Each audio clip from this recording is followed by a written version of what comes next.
الحمدللہ الذی فضل سیدنا و مولانا محمد صلی اللہ علیہ وسلم علی العالمین جمیعا واقامہ یوم القیامت للمذنبین المتلوثین الخطائین الحالکین شفیعا فصلی اللہ تعالی علیہ وعلى كل من هو محبوب ومرضی لدیہ صلاة تبقى وتدوم بدوام الملك الحي القيوم ونشهد أن لا إله إلا الله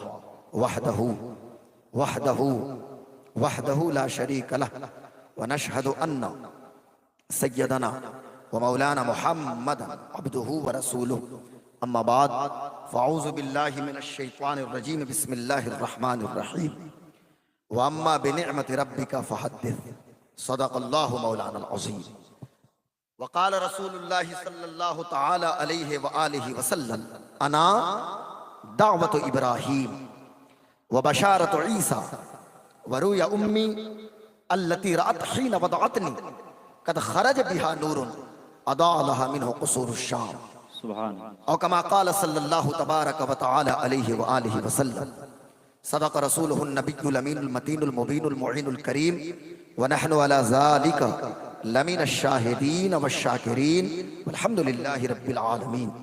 حاضرین محترم و عزیزان ملت، میری قوم کے نوجوانوں، مستقبل کی امانتوں کے امینوں، باوقار ائمہ مساجد و اساتذہ مدارس، جوار سرکار سرکاہی میں اور جوار خاکی بابا میں زندگی گزارنے والے مسلمانوں، آئیے کچھ عرض کرنے سے قبل میں بہتر اور مناسب سمجھتا ہوں کہ اپنے اور ساری کائنات کے مرکز عقیدت، سبز گنبد کے مکین مقدس، مصطفیٰ جان رحمت، شمع بزم ہدایت، شہریار ارم تاجدار حرم، نوبہار شفاعت، شب اسرا کے دولہا، خاتم پیغمبرہ، شفیع عاصیاں، باعث تکوین روزگار، سرکار ابد قرار، جان عالمین سید المرسلین، رحمت للعالمین، جان کائنات مختار کائنات، عالم ما کان و ما یکون، حاضر و ناظر پیغمبر، آمنہ کے لال، حلیمہ کے دلبر حضرت محمد مصطفیٰ احمد مجتبیٰ صلی اللہ علیہ وسلم کی مقدس بارگاہ میں بآواز بلند درود شریف پڑھیے۔ اللہم صلی، ذرا زور سے آواز آئے اپنے آقا سے، جس کو جتنی محبت ہو اتنی آواز ہے۔ اللہم صلی علی سیدنا و شفیعنا و مولانا محمد معدن الجود والکرم والہ الکرام و صحبہ العظام و ابنہ الکریم الغوث الاعظم الافخم الہمام و حزبہ اجمعین۔ حاضرین محترم، ہماری اور آپ کی مشترکہ خوش نصیبی ہے کہ ہم اور آپ محمد پور پوجھا، تھانہ گرول اور ضلع ویشالی حاجی پور، یہاں پہ بیٹھ کے ہم اور آپ آمد سرکار کانفرنس میں شرکت کی سعادتیں حاصل کر رہے ہیں۔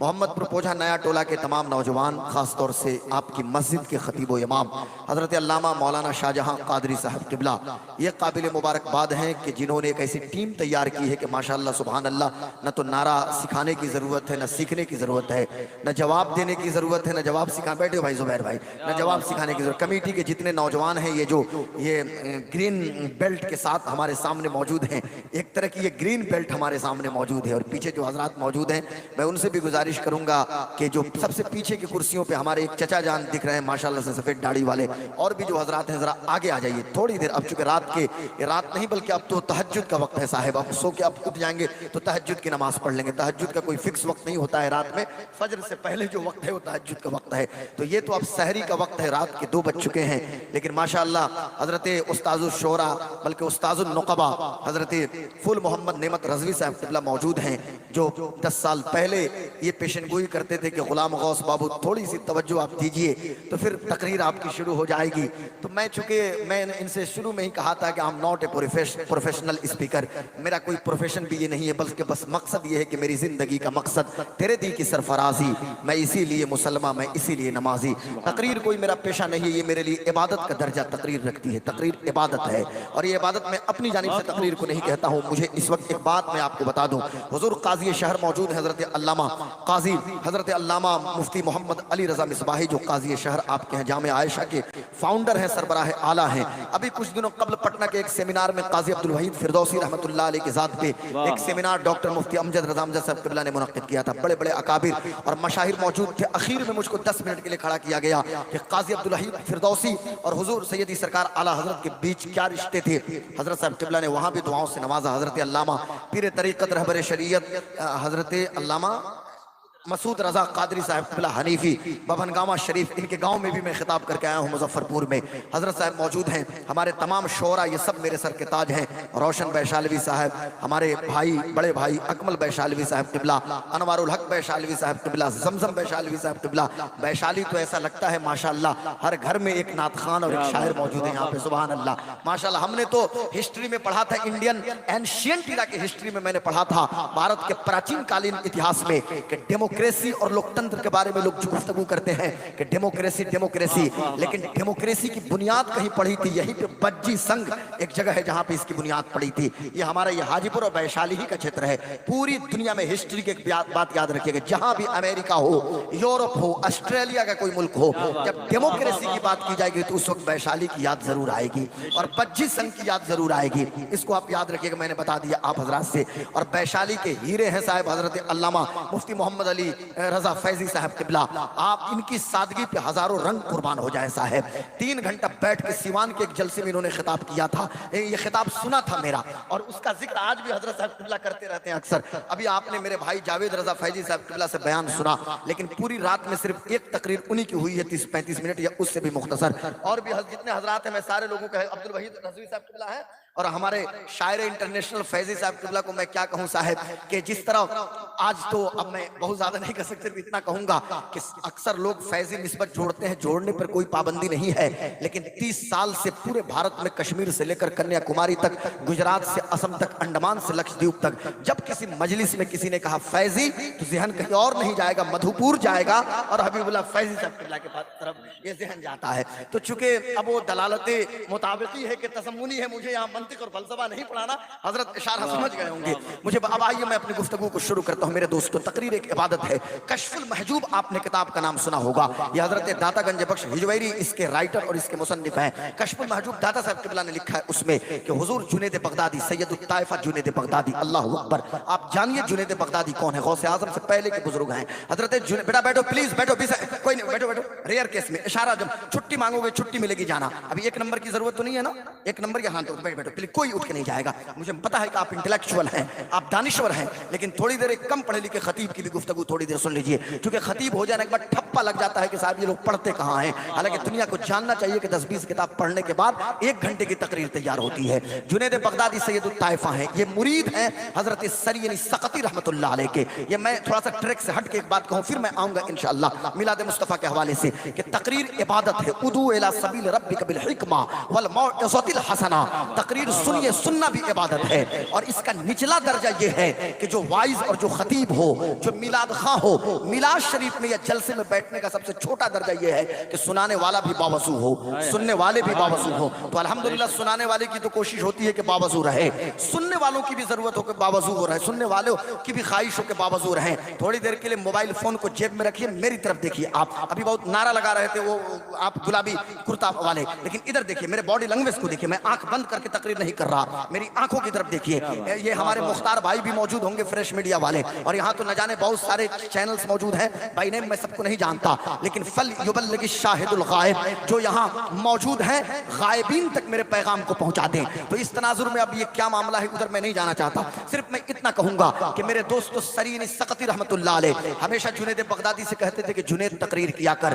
رشتے میں ماموں بھی تھے سرین سقطی، اور رشتے میں ماموں بھی تھے اور پیر و مرشد بھی تھے. ایک دکان پہ بیٹھتے تھے حضرت سرین سقطی، جنید کو بغل میں بیٹھاتے تھے. جنید کا تزکیہ ہو رہا ہے، جنید بغدادی کے باطن کی صفائی ہو رہی ہے. کہتے ہیں جنید تقریر کیا کر، جنید تقریر کیا کر. جنید تقریر شروع تو کرو، رسول پاک کی امت کو اپنی جانب بلاؤ، اور رسول پاک کی امت کے قلوب و اذہان میں رسول پاک کی محبت کی شمع کو فروزہ کرو. حضرت جنید بغدادی کہتے ہیں ماموں میں تقریر نہیں کر سکتا، ماموں میں تقریر نہیں کر سکتا.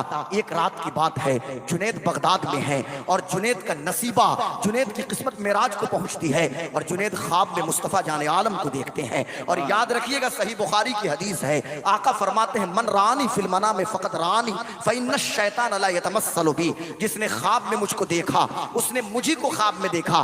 شیطان کو یہ طاقت, یہ دیکھو شیطان کو یہ طاقت نہیں ہے کہ میری صورت کو اختیار کر سکے. خواب میں حضور آئیں گے. اب یہاں میں تقریر کر رہا ہوں, آپ خواب میں دیکھیے گا غلام غوث قادری تقریر کر رہے ہیں, آنکھ آپ کی کھل جائے گی تو میں جو خواب میں موجود تھا فزیکلی موجود نہیں رہوں گا, اور میں دیکھوں کہ محمد پور پوجھا میں یہ پوری پبلک موجود ہے اور فل محمد بھائی بھی موجود ہے اور میں تقریر کر رہا ہوں, اور میری آنکھ کھل جائے خواب سے میں بیدار ہو جاؤں تو آپ تو وہاں فزیکلی موجود نہیں رہیں گے, خواب میں موجود تھے. لیکن یاد رکھیے گا جس نے بھی حضور کو خواب میں دیکھا, محمد پور پوجھا کا کوئی شخص کیوں نہ ہو, آپ اگر خواب میں میرے آقا کو دیکھیے گا مجھے ماننا پڑے گا کہ آپ نے حضور ہی کو خواب میں دیکھا ہے, اس لیے کہ حضور خود تشریف لاتے ہیں, میرے آقا کی جلوہ گری ہوتی ہے. جنید نے خواب میں دیکھا اور میرے آقا نے ارشاد فرمایا اے جنید اپنے ماموں کی بات مان لے اور تقریر کرنا شروع کر دے. حضرت جنید بغدادی کی آنکھوں میں آنسو آ گئے. جب صبح کا وقت ہے, فجر کی اذان ہوتی ہے, اس سے بہت قبل جنید بغدادی مسجد میں پہنچ گئے, تہجد ادا کیا ہے,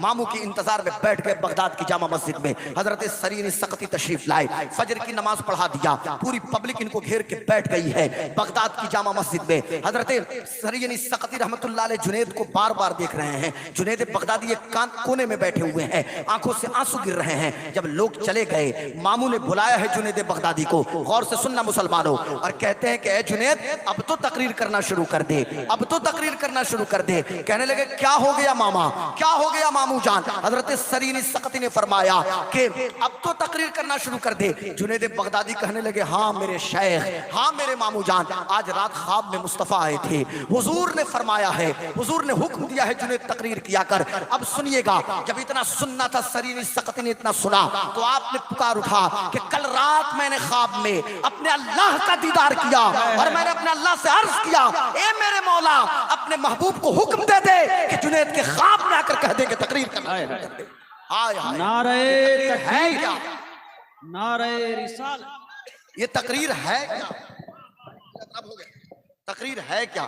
بیٹھیے آپ, بیٹا بیٹھیے, پلیز بیٹھیے آپ, چونکہ آپ لوگ بھی پوری رات جگتے ہیں تو میں آپ لوگوں کو ڈسٹرب نہیں کر سکتا, آپ بڑے اچھے آدمی, بیٹھیے بیٹھیے. آپ مائکروفون بہت لاجواب آپ کا ہے. اب چونکہ اب یہ بہت سارے لوگ جو بیس بڑھاؤ ایکو کم کرو تو اس میں تھوڑے سے لفڑے بڑھنے لگتے ہیں, چونکہ آپ لوگ بھی رات میں جگتے ہیں, خطیب شاعر بھی رات میں جگ رہے ہیں تو بہت زیادہ جگنے کی وجہ سے پریشان. لیکن مائک آج کا بہت عمدہ یہ مائک ملا ہے الحمدللہ. میں سمجھیے یہ سپٹمبر کا سب سے بہترین, سپٹمبر مہینے کے مائک میں خطاب کر رہا ہوں. میں عرض یہ کر رہا تھا کہ تقریر عبادت ہے اور زندگی کا مقصد کیا ہو. میری زندگی کا مقصد تیرے دل کی سرفرازی, میں اسی لیے مسلمان, میں اسی لیے نمازی. ہماری زندگی کا ایک مقصد, نعت کیوں سنتے ہیں؟ نعت, میں نعت سننے اور سنانے کے اوپر میں کچھ کمنٹ بھی نہیں کرنا چاہتا. ہم نعت اس لیے سنتے ہیں کہ ہمارے عشق میں اور اضافہ ہو, محبت میں اضافہ ہو. میرے دوستو آپ کو پتا نہیں ہے حضرت حسان ابن ثابت کے لیے ممبر بچھایا جا رہا ہے اور حسان ممبر پہ ہیں اور حضرت حسان نبی کی تعریف کر رہے ہیں, اور جب تعریف ختم ہوتی ہے تو آقا ارشاد فرماتے ہیں اے حسان جب تک تم میری ثناخوانی میں رہتے ہو روح القدس کے ذریعے سے اللہ تبارک و تعالی تیری مدد فرماتا ہے.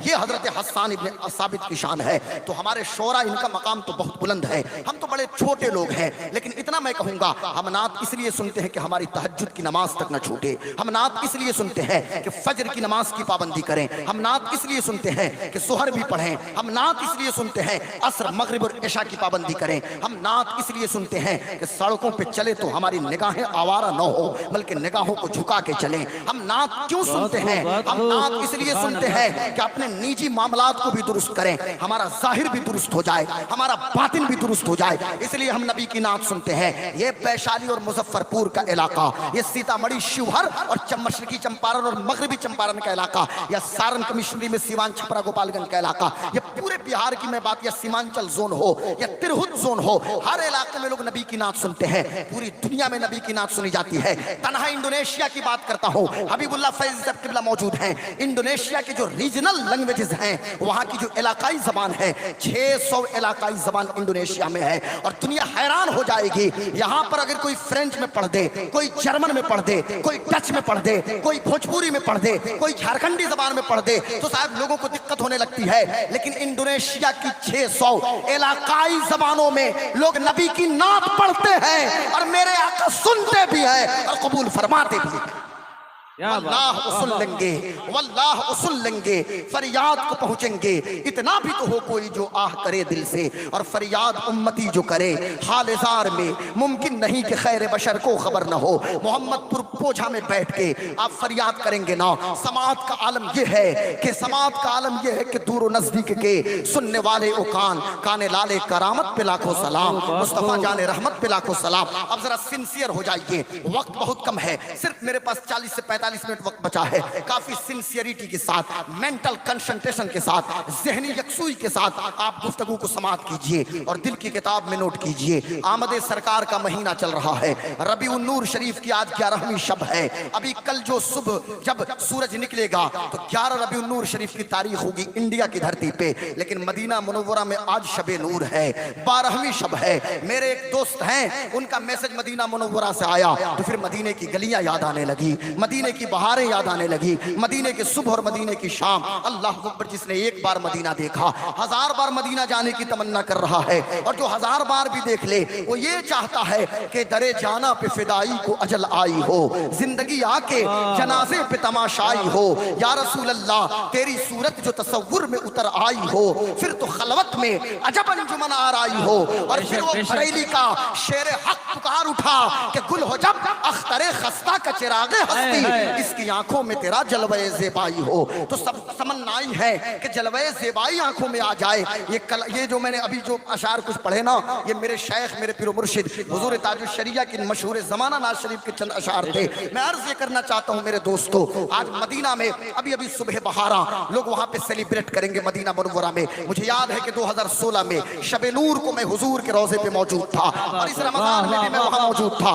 پورا رمضان مدینہ منورہ میں نے گزارا۔ ابھی میرے بھائی جاوید اختر صاحب قبلہ نے اس جبے کے حوالے سے پوچھا کہ جبہ انڈیا کا نہیں دکھ رہا۔ میں نے کہا ہاں آپ نے صحیح سمجھا، یہ روضے رسول کے سامنے میں نے لیا تھا، اور وہاں حضور کے سامنے رسول پاک صلی اللہ علیہ وسلم روضے کے سامنے میں پہن کے مواجہہ پہ اس لیے گیا کہ مجھے امام مالک کی ایک بات یاد آتی ہے۔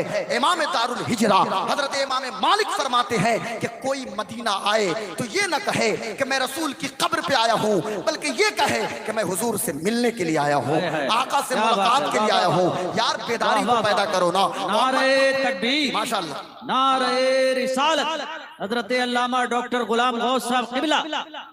محمد پور پوجھا کے نوجوانوں ذرا غور سے سننا، کچھ باتیں کروں گا اور کچھ گزارشات بھی 12 ربیع الاول کے حوالے سے میں پیش کرنے کی کوشش کروں گا۔ ان مقدس ائمہ مساجد، اساتذہ مدارس کے قدموں کے ذرات کو غلام غوث قادری اپنی دستار کا ترہ بناتا ہے۔ یہ بڑے بڑے لوگ ہیں جن کو بائی نیم بھی میں نہیں جانتا، لیکن جو ذرہ جہاں ہے وہی آفتاب ہے۔ یہ مت سمجھیے گا کہ ایک مسجد کا کوئی امام ہے، نہیں، امام کا مرتبہ بہت بلند ہے۔ تو نے پوچھی ہے امامت کی حقیقت مجھ سے، حق تجھے میری طرح صاحب اسرار کرے، ہے وہی تیرے زمانے کا امام برحق جو تجھے حاضر و موجود سے بیزار کرے۔ موت کے آئینے میں تجھ کو دکھا کر رخ دوست زندگی تیرے لیے اور بھی دشوار کرے، اور دے کے احساس زیاں تیرا لہو گرما دے، فقر کی سان چڑھا کر تجھے تلوار کرے۔ فتنہ ملت بیضا ہے امامت اس کی جو مسلمان کو سلاطی کا پرستار کرے۔ یہ بڑے لوگ ہیں صاحب امام اور مدرسے کے مدرس، یہ بڑے لوگ ہیں، ان کا مقام و مرتبہ بہت بلند ہے۔ یہ فقیر کو دعاؤں سے نواز رہے ہیں۔ میں ذرا غور سے سنیے گا، میں عرض یہ کرنا چاہتا ہوں، آمد سرکار کا مہینہ چل رہا ہے، پوری دنیا جانتی ہے کہ 12 ربیع النور شریف پیر کے دن 20 اپریل سن 571 عیسوی کو صبح صادق کے وقت انبیاء و رسول کے سلسلۃ الذہب کی آخری کڑی بن کے خاتم النبیین محمد الرسول اللہ اس خاکدان گیتی پہ تشریف لا رہے ہیں۔ حضور کی جلوہ گری ہو رہی ہے۔ 12 ربیع الاول کو آقا تشریف لائے، انڈیا میں کشمیر سے لے کر کنیا کماری تک، گجرات سے لے کر اسم تک، انڈمان سے لکشدیپ تک 16 سپٹمبر پرسوں جو ہے 12 ربیع الاول ہے۔ آج 11ویں شب میں ہیں، کل 12ویں شب میں ہم کہیں دوسری جگہ جا کے خطاب کریں گے، 13ویں شب میں کہیں تیسری جگہ جا کے خطاب کریں گے، لیکن میں کہنا آپ حضرات سے یہ چاہتا ہوں، حضور اس خاکدان گیتی پہ تشریف نہیں لائے تھے، ابھی کائنات کو سجایا اور بسایا بھی نہیں گیا ہے، لیکن اعلان ہو رہا ہے کہ وہ آنے والے ہیں، وہ آنے والے ہیں، وہ آنے والے ہیں۔ آج آمد سرکار کا جلسہ ہے، اس وقت بھی اعلان ہو رہا تھا وہ آنے والے ہیں۔ کون آنے والے ہیں؟ عبداللہ کے لخت جگر آنے والے ہیں۔ کون آنے والے ہیں؟ یتیموں کے سروں پہ شفقت کا ہاتھ رکھنے والے مصطفیٰ آنے والے ہیں. آؤ آؤ میرے دوستو, ایک جلسہ تو عالم ارواح میں ہو رہا ہے, انبیاء کی روحوں کو اکٹھا کیا جا رہا ہے, اور یہ میں اپنی جانب سے کچھ نہیں کہتا, میری بات ہوتی آپ رد کر دیتے. صاحب یہ آپ کی مرضی, پر یاد رکھیے گا یہ بات قرآن پاک کی ہے. اللہ تبارک و تعالیٰ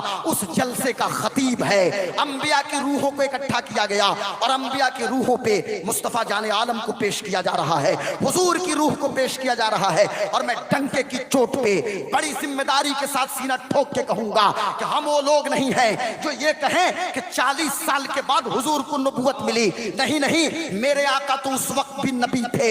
کنت نبیّا وآدم بین الروح والجسد, میں اس وقت بھی نبی تھا جب آدم روح اور جسم کی منزلوں کو طے کر رہے تھے.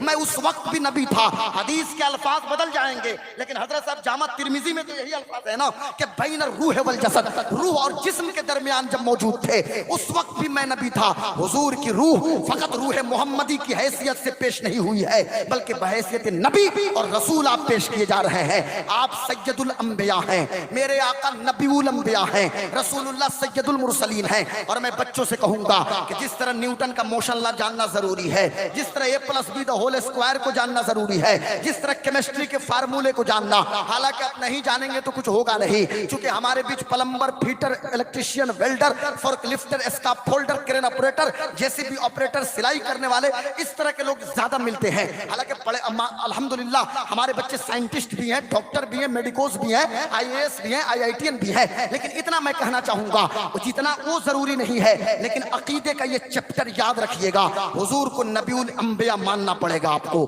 میرے آقا سارے نبیوں کے نبی ہیں, یہ صرف آپ کے نبی نہیں, یہ آدم کے بھی نبی ہیں, یہ شیش کے بھی نبی ہیں, یہ زکریا کے بھی نبی ہیں, یہ یحییٰ کے بھی نبی ہیں, یہ موسیٰ کے بھی نبی ہیں, یہ عیسیٰ کے بھی نبی ہیں. سارے نبیوں کے نبی مصطفیٰ, سارے رسولوں کے سردار مصطفیٰ. اور اگر اور یقین چاہیے آپ کو تو اعلیٰ حضرت کا وہ رسالہ اٹھا کے دیکھ لیجئے اور پڑھیے تجلی الیقین, تو اور یقین وہ ہو جائے اور پھر مضبوط یقین ہو جائے اور عقیدہ بھی مضبوط ہو جائے. میں کہنا یہ چاہتا ہوں قرآن شریف کے اندر موجود ہے, انبیاء کی روح پہ حضور کو پیش کیا گیا اور انبیاء سے اللہ نے وعدہ لیا کہ میں تجھے کتاب دوں گا, میں تجھے علم و حکمت سے نواز رہا ہوں, لیکن تمہارے بیچ یہ مصطفیٰ آ جائیں تو تمہیں ان کو ماننا پڑے گا. اللہ پر سب نے اقرار کیا ہے تو وہاں عالم ارواح میں اقرار کیا, لیکن ان انبیاء کرام کی موجودگی میں حضور کو نہیں بھیجا جا رہا ہے.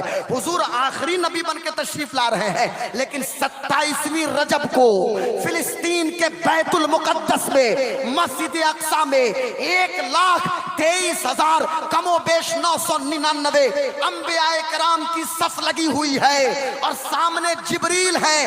حضرت ابراہیم نے مصطفیٰ کا ہاتھ پکڑا اور مصلی امامت پہ بڑھا دیا.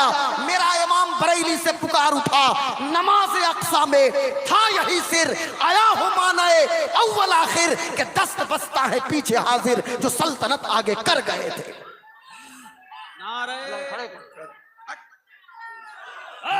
کیا بات ہے, کیا کہنے. بیٹھو. لبیک یا رسول اللہ, لبیک. صرف یہی کمیٹی کے چند نوجوان لبیک نہ کہیں, آپ لوگ بھی لبیک پہ بلند آواز سے بولیں, دونوں ہاتھوں کو اٹھا کے لبیک یا رسول اللہ, لبیک یا رسول اللہ, لبیک. ماشاءاللہ, یہ تو ماشاءاللہ یہ محمد پور پوجھا میں رات کے 2:20 پہ زیادہ محنت کرنے کی ضرورت نہیں پڑ رہی ہے. یہ حضرت صاحب قبلہ علامہ شاہجہاں قادری صاحب قبلہ کی تربیت کر دی جائے. اکمل بھائی ہیں کہ چلے گئے؟ اچھا ماشاءاللہ ہیں. میں عرض یہ کر رہا تھا, میرے دوستوں, میرے بزرگوں, میرے بھائیوں, وہ آنے والے ہیں, وہ آنے والے ہیں. وہاں بھی نعرہ لگ رہا ہے, وہ آنے والے ہیں. اب حضرت آدم آئے ہیں. حضرت آدم نے, اب میں حضرت آدم جنت سے کیوں آئے اس حوالے سے مجھے گفتگو میں کروں تو بات لمبی ہو جائے گی. حضرت آدم تشریف لائے اور کئی سال کے بعد جب حضرت آدم علیہ السلام رو رہے ہیں, روئے جا رہے ہیں, اور حضرت آدم علیہ السلام نے حضور کو وسیلہ بنا کے پیش کیا تو اللہ نے ارشاد فرمایا, اے میرے نبی آدم, تو نے کیسے جانا کہ میرا حبیب محمد رسول اللہ ہے؟ حضرت آدم کہتے ہیں, اے اللہ جب میری آنکھ کھلی تو میں نے ساق عرش پہ لا الہ الا اللہ محمد الرسول اللہ لکھا ہوا دیکھا. میں نے جنت کے درخت کے پتوں پہ لا الہ الا اللہ محمد الرسول اللہ دیکھا. اب حضرت آدم خود پڑھ رہے ہیں لا الہ الا اللہ محمد الرسول اللہ, ان کی امت پڑھتی ہے لا الہ الا اللہ. آدم صفی اللہ, حضرت آدم علیہ السلام کے چل چلاؤ کا وقت آتا ہے. جناب آدم نے حضرت شیش کو بلایا ہے, اور میں بڑی ذمہ داری کے ساتھ, علامہ علی رضا موجود ہے, میں کہنا چاہوں گا, حضرت آدم کی اولاد جو پیدائش ہوتی تھی بچوں کی, صبح میں ایک بیٹا اور ایک بیٹی, شام میں ایک بیٹا اور بیٹی, بیٹی, لیکن نور محمدی منتقل کرنا تھا جس کی پیشانی میں, تو حضرت شیش کو اللہ نے تنہا پیدا فرمایا ہے, تنہا حضرت شیش تشریف لائے ہیں. حضرت شیش کی جلوہ گری ہوئی ہے. حضرت آدم علیہ السلام جب انتقال کرنے والے ہیں, حضرت شیش کا ہاتھ پکڑا ہے, کہا میرے بیٹے شیش یاد رکھنا, پوری زندگی میں نے جن کے نام کے خطبہ پڑھا ہے, تو بھی پوری زندگی محمد محمد محمد محمد کیے رہنا, مصطفیٰ مصطفیٰ مصطفیٰ مصطفیٰ. اب حضرت شیش بھی اپنی امت سے خطاب کر رہے ہیں, وہ آنے والے ہیں, وہ آنے والے ہیں, وہ آنے والے ہیں. آؤ چلو حضرت دانیال سے کوئی پوچھو نا تو پتہ پڑے گا. حضرت دانیال کا زمانہ ہے اور حضرت دانیال علیہ السلام ہیں. اس زمانے میں ایک بادشاہ تھا. غور سے سننا مسلمانوں, میں ایک تاریخ آپ کے سامنے پیش کر رہا ہوں. اس شخص کا نام بخت نصر تھا. یہ بخت نصر وہ شخص ہے جو جس کے باپ کے بارے میں بھی پتہ نہیں ہے, لیکن اس کی ماں نے کسی کو اپنے اوپر یہ قبضہ دلایا, اور اس کے بعد سے جب وہ حاملہ ہوئی, بیٹا پیدا ہوا, لا کے کسی مندر اور بت خانے میں رکھ دیا, اور رکھنے کے نتیجے میں یہ بتوں کو پوجتا تھا. لیکن بت کو پوجنے والے بخت نصر کو اللہ نے اٹھایا ہے اور پوری دنیا کی حکومت عطا فرمائی ہے. لیکن ایک رات کی بات ہے, بخت نصر اپنے محل میں ہے, ایک خواب دیکھتا ہے. خواب کیا دیکھتا ہے؟ ایک بہت بڑا بت ہے کہ جس کی پیشانی سونے کی ہے, آدھا جسم چاندی ہے, نیچے تانبا اور کانسا ہے, لیکن ایک نور کا تڑکا آیا ہے اور وہ بت پاش پاش ہو گیا ہے. اب جب وہ یہ صبح کو اٹھا ہے, اٹھنے کے بعد اس نے ابھی اپنا خواب بھول گیا. کاہنوں کو بلایا ہے, جادوگروں کو بلایا ہے, لیکن خواب بیان نہیں کر پا رہا ہے. کاہنوں سے کہنا شروع کیا, معبرین سے کہنا شروع کیا کہ میں نے کیا خواب دیکھا تھا, میں نے کیا خواب دیکھا تھا. اب کون بتائے؟ لیکن کسی کہنے والے نے کہا کہ تمہارے ہی بیچ حضرت دانیال موجود ہیں, یہ اللہ کے پیغمبر ہیں, یہ اللہ کے نبی ہیں, تم ان کے پاس چلو. حضرت دانیال کے پاس جب لوگ پہنچے ہیں, حضرت دانیال نے ارشاد فرمایا کہ اے بادشاہ تو نے یہ خواب دیکھا ہے؟ بادشاہ نے کہا ہاں یہی خواب ہے. حضرت دانیال فرماتے ہیں یہ بت جو تشبیہ کے طور پہ تجھے دکھائی گئی ہے, یہ حالت یہ ہے کہ یہ تمام ادیان سابقہ ہیں. اب جب نور کا تڑکا جو اس پہ گرا ہے, یہ دین محمدی ہے. حضور آنے والے ہیں, محمد الرسول اللہ آنے والے ہیں. جب وہ آئیں گے تو تمام دین سابقہ منسوخ ہو جائیں گے اور حضور ہی کا دین باقی رہے گا. تو پتہ یہ چلا, دانیال علیہ السلام نے کہا وہ آنے والے ہیں. حضرت نوح کہتے ہیں وہ آنے والے ہیں. حضرت یحییٰ نے کہا وہ آنے والے ہیں. حضرت زکریا نے کہا وہ آنے والے ہیں. حضرت ایوب نے کہا وہ آنے والے ہیں.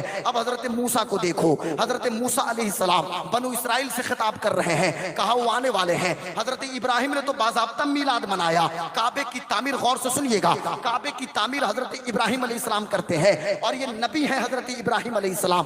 کعبے کی ایک پوری تاریخ ہے, یہ حضرت آدم علیہ السلام کی بنیاد پہ, بلکہ کعبے کی تاریخ پہ بیان ہو تو 3-4 گھنٹہ وقت چاہیے, لیکن میں صرف اشارہ کر دوں کہ بنیاد آدم پہ جب حضرت ابراہیم نے عمارت کھڑی کرنی شروع کی تو بھاڑے کے طور پہ, بھاڑے کے لیے, جیسے ہمارے گاؤں دیہات میں بھاڑا سمجھتے ہیں نا, بھاڑا اسکاپ فولڈنگ جس کو کہا جاتا ہے, اسکاپ فولڈنگ کے طور پہ آپ نے ایک پتھر پہ اپنے قدم کو رکھا. دیوار اونچی ہو رہی ہے, پتھر بلند ہو رہا ہے, پتھر نے اپنے سینے پہ حضرت ابراہیم علیہ السلام کے قدموں کے نقش کو ثبت کر لیا ہے. اب ذرا سنیے گا, حضرت ابراہیم کا پسینہ بہ رہا ہے. جب دیوار مکمل ہو گئی, سامنے اسماعیل ذبیح اللہ بھی ہیں, پتھر پہ حضرت ابراہیم کھڑے ہیں. حضرت ابراہیم علیہ السلام نے عرض کیا مولا مجھے مزدوری دے دے. پسینہ سوکھنے سے پہلے اجرت تو چاہیے نا, پسینہ سوکھنے سے پہلے مزدوری تو چاہیے نا.